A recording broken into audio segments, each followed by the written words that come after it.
네, 올해 노벨 문학상에 우리나라 소설가 한강이 선정됐습니다. 한국 작가의 노벨 문학상 수상은 처음이고 김대중 전 대통령의 노벨 평화상에 이어 두 번째 한국인 노벨상 수상입니다. 취재기자 연결합니다. 박순표 기자. 네, 박순표입니다. 네, 그야말로 한국 문학의 최대 경사입니다. 소설가 한강이 올해 노벨 문학상 수상자로 선정이 됐군요. 네, 그렇습니다. 소설가 한강 씨가 2024년 올해 노벨 문학상 수상자로 선정이 됐습니다. 스웨덴 노벨위원회는 한강 씨의 작품에 대해서 역사적 트라우마를 직시하고 인간 삶의 연약함을 드러내는 강렬한 시적 산문이라며 선정 이유를 밝혔습니다. 한강 씨도 수상 직후에 SNS에 글을 올려서 수상 소식에 말문이 막힌다, 감사하다는 영문 소감을 올리기도 했습니다. 한국 작가가 노벨 문학상을 받는 것은 이번이 처음입니다. 또 한국인의 노벨상 수상은 지난 2000년 노벨 평화상을 탄 고 김대중 전 대통령에 이어 두 번째입니다. 수상자에게는 상금 1,100만 크로나, 우리 돈으로 13억 4천만 원과 메달 그리고 증서가 수여가 됩니다. 네, 소설가 한강이 어떤 작가인지도 소개해 주시죠.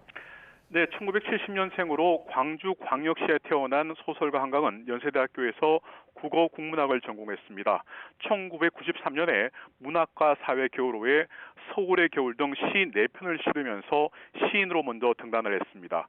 이듬해인 1994년에 서울신문 신춘문예에 소설 붉은 닷이 당선되면서 소설가로서 첫 발을 내딛었습니다. 또 1995년 첫 소설집 여수의 사랑을 출간한 이후부터 직장을 그만두고 전업 작가로서 본격적인 집중 활동에 나서기도 했습니다. 2007년부터는 서울예술대학교 문예창작과에서 학생들을 가르치기도 했습니다.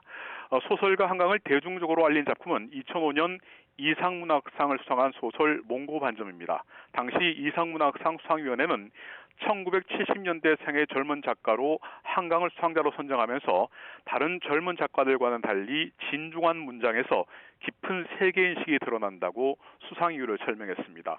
또 문학평론가 이어령 교수는 한강의 몽고반점은 기이한 소재와 특이한 인물 설정, 복잡한 이야기 전개 속에서도 차원 높은 상징성과 뛰어난 문장력으로 소설을 읽는 또 다른 차원의 재미를 보여준다고 극찬했습니다. 특히 아버지인 소설가 한승훈에 이어서 부녀가 이상문학상을 동시에 수상하는 징계록을 낳기도 했습니다. 일찌감치 차세대 한국 소설의 선두주자로 자리를 굳힌 소설가 한강은 이후에 꾸준히 작품을 내놓으면서 세계 문학계에서도 주목을 받기 시작했습니다.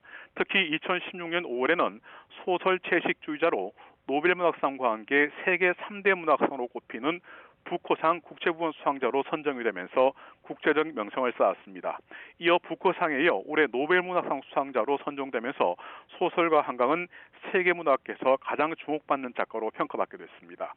또 영미 작가들이 주도하는 세계 문학계에서 한국 문학이 재평가가 되는 계기가 될 것으로 보입니다.